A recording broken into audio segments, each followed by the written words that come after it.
Okay, so in this video I'm going to talk about what you can do with the address setup here.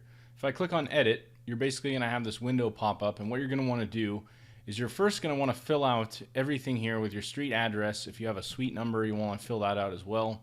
The city, state, zip code, and then again, I did mention this earlier, but you want to make sure that you want to check off I deliver goods and services to my customers at their location if you're actually a service-based business. So this would be someone like an electrician, a plumber, maybe like someone who's just a contractor in general, someone that's not serving anyone at their actual location. So that's pretty obvious. You can figure this out. If you do both, then that's fine. You have an option down here. You can say, I also serve customers at my business address. Now, if you do have this box checked, by default, Google will display your address information.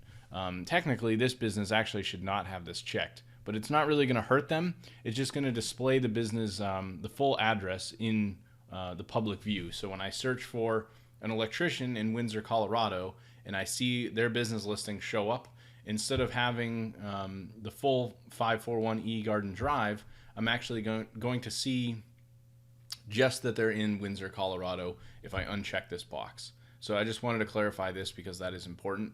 The next thing would be figure out whether or not you can set yourself up in a radius. If you can't, really this would be a circumstance where, let's just say here you can see the kind of radius that we're covering with a 34-mile radius that we have set up for them. Let's just say they don't serve customers kind of up in like the north area of this radius. You could actually decide to click this box here, this other checkbox, and manually start adding cities. I'm not going to do this, but if we were, I could start typing in Windsor, and it's basically going to find all the different areas. I could pretty much just pick a list of the cities I know I'm going to be servicing and add them one at a time, and that will remove the ability to actually need to use a radius. So I do talk to businesses all the time that they just, they can't necessarily serve a full radius. There's areas they don't want to be working in, so this would be how you go about doing that. So that's really all there is to it, to setting up your address. The other thing I do really want to stress is that if you have not verified your profile yet, you do have to make sure this is going to be a good address. It can't be a P.O. box or like a UPS store box or anything like that. It has to be a physical address that you can receive mail at and that you can actually receive a postcard to get your business verified.